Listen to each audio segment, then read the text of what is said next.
Hey, what's up, guys? It's good doodlings. What's going on? So I had a commenter. I'm not mad, and I'm putting them on blast, but in a good way. Okay, I'll put it that way. But a lot of times I read comments and I get ideas of what videos to make next. And I know this week I'm like, I'm only gonna put out one lecture video, and then I put out like 10 videos after. I'm really working on trying to manage my time because I'm trying to do so many other things. But there's a person, actually there are a couple people, and he was basically saying that I should take the Google video down because it doesn't really prove anything. And from his perspective, I'm pretty sure he was just looking out because he doesn't want me to come off as crazy, or he doesn't want me to come off as irrational and make myself look bad and other people look bad. But I'm gonna tell you why I did what I did. And I replied to him, and I said, yeah, I'm actually gonna leave this up. I really try not to take my videos down. If I make a mistake or say something wrong, whatever, I'd rather just leave them up and then correct them and apologize. I think that's better. I mean, I have had some of my videos removed. Maybe, I'm trying to think. I don't think I personally removed any of my videos. Google has removed, YouTube has removed some of my videos. YouTube has removed some of my videos without me even knowing. I was actually going through some of my videos the other day, and I saw that they removed some videos without even like telling me about it. So I'm just like, okay, well, I guess you're doing your like tyrannic thing, Google, but whatever. But yeah, I'd rather just leave it up and then correct it. So let me just read what they wrote. He was like, I think you should take this down. You're not really proving or showing anything. It's completely plausible that if you take all of the countries, states, counties, municipalities around the world with their respective agencies who report on medical cases, that they will have reports with new totals every day or week. Consider how many days and weeks we've been in this outbreak. Then consider that the new totals will almost be certainly a 3-digit number. Each day, countless reports will be generated, each with a 3-digit total. Before long, every 3-digit number will have a string of reports scattered across different states. And I totally get that. And I was thinking that, right? I did think about that.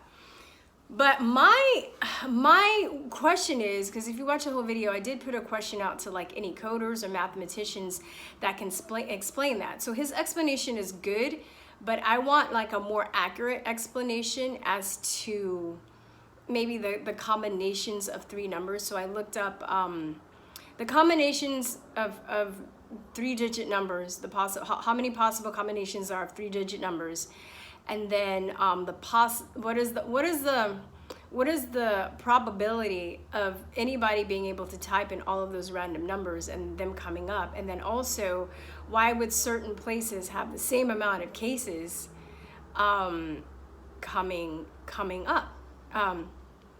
So like I totally get it, because I know that there are people that make connections to stuff that they can't really prove, and then it makes them look crazy, and then people think that, you know, us truthers or conspiracy theorists are crazy. And one thing I want to say on that is you can't control that. I mean, I used to kind of be like that when I started. I'm like, oh, this person's gonna make this look crazy.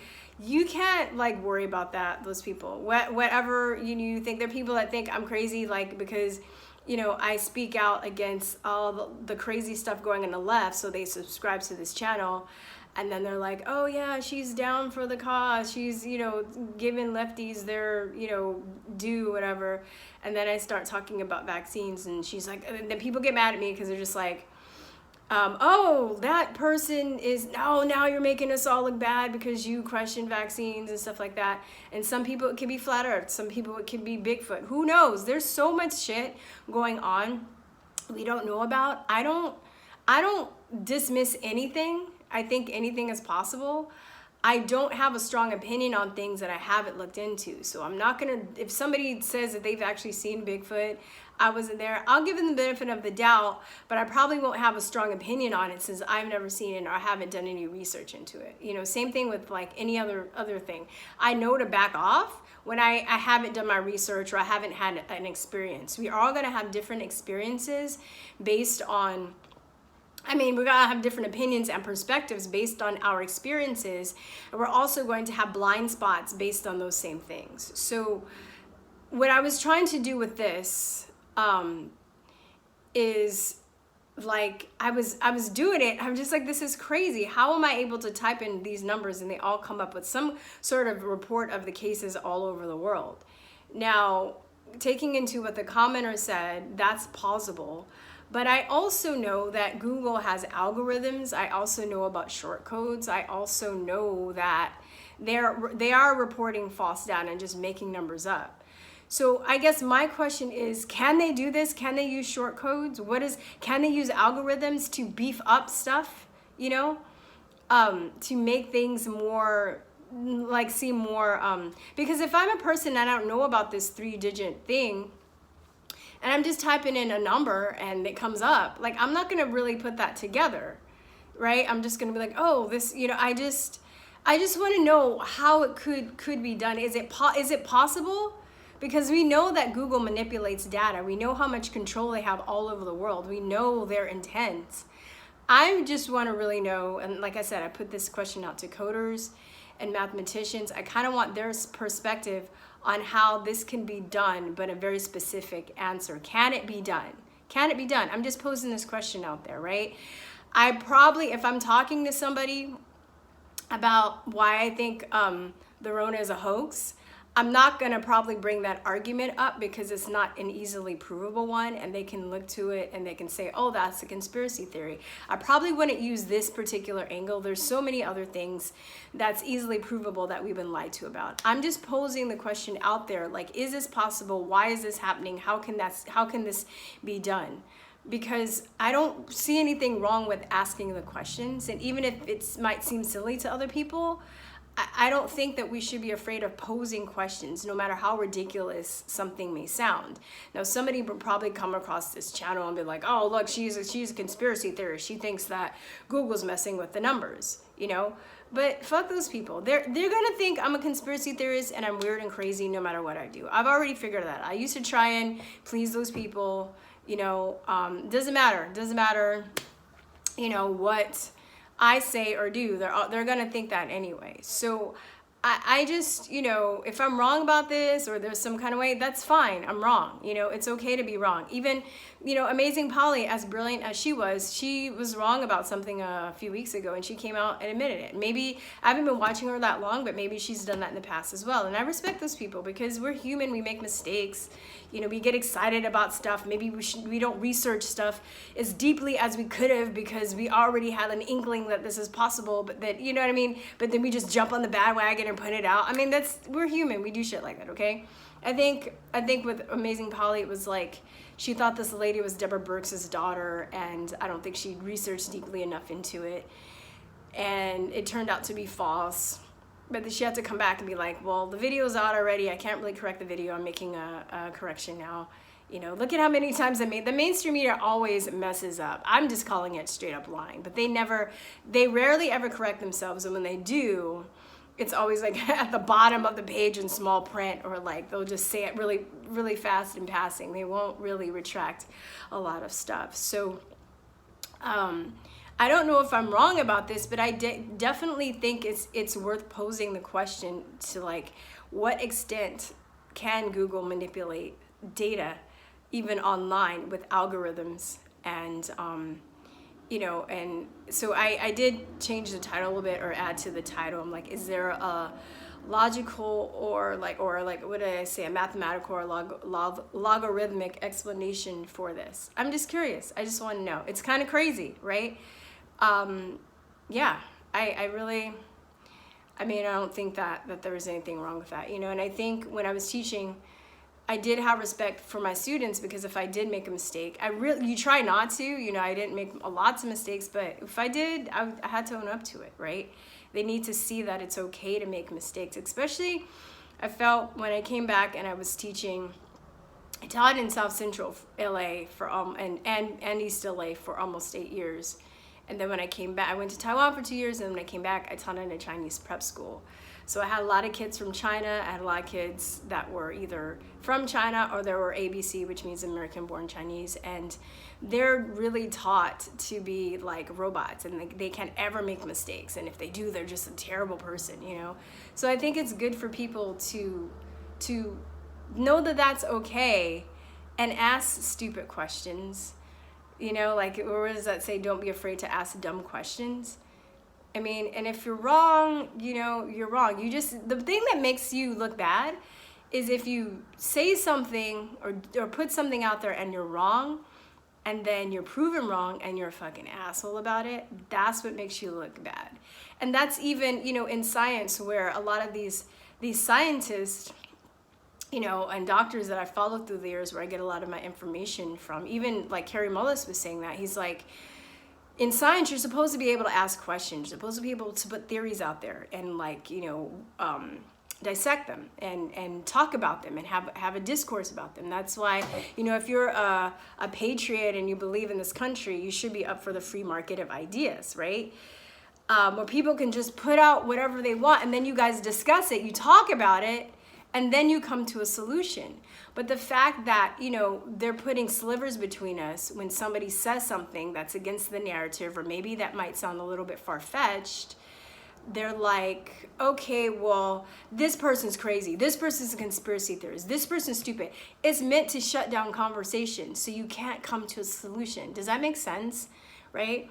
So if I put this video out questioning the Google numbers, when there's so many other angles where we've been lied to and hoaxed about, and they can just point to this video and they'll just be like, some people, right, will point to that video and be like, oh, look at her. She's talking about the numbers. Nothing she says is relevant. They'll just try and shut me out of the conversation and just say, oh, well, we can't trust her. She's a little kooky.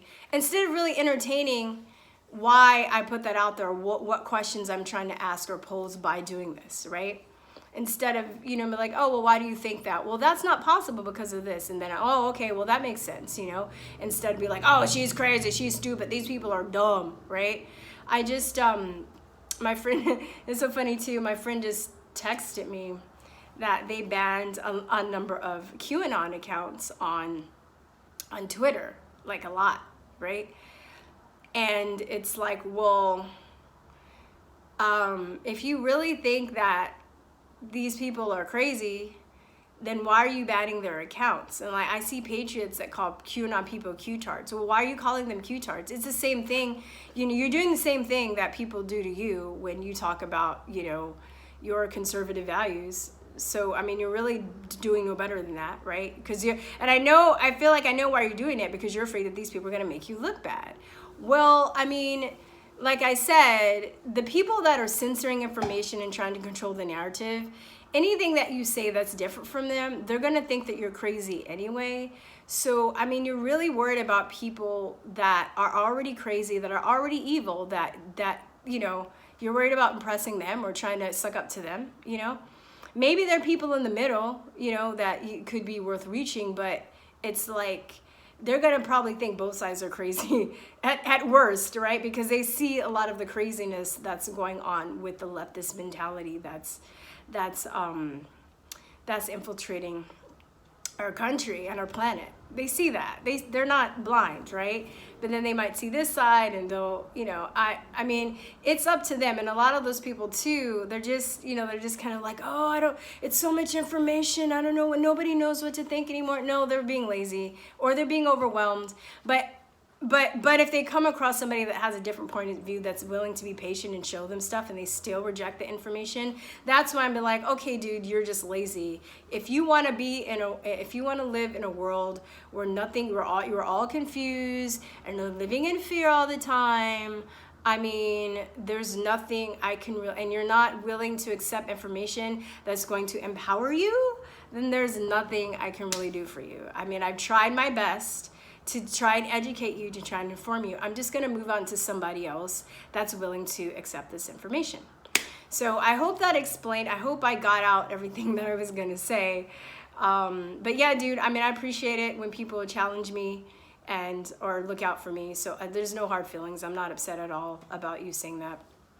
I would like to hear from like a more like specific explanation mathematically of how you could maybe figure this out, if that's true, or do they have trouble, or can they manipulate algorithms and numbers like that? I'm just curious, okay? Please sign up for my email list. Sign up to my backup channel. That's going to be, and sign up for Chute. What else can you sign up for? You can PayPal me. I'm completely demonetized right now. I reapplied for monetization a couple days ago, but I don't know if I'm gonna make it because of my videos I keep putting up. Maybe they'll see this video, this Google numbers video I put up, and they were like, oh, she's crazy. Because it seems like they let the people that really have far-fetched ideas stay up, but people that speak real truth. So maybe they're like, oh yeah, she's gonna make them look bad. We'll just leave her up. Maybe it'll work in my favor. I don't know. But we'll see. So please go by the Truth or Talk store. You can buy your Conspiracy Realist t-shirt. You can buy your All Lives Matter bumper stickers. I have informational zines there. I'm going to be doing another live. I'm going to try and do a live each week right now. It's either going to be Friday or Saturday. I do not know when. I'll let you know either early in the morning, the day of, or the day before. Okay. But yeah. All right, guys, that's it. I will talk to you later. Peace, truth, love. Bye-bye. Mwah.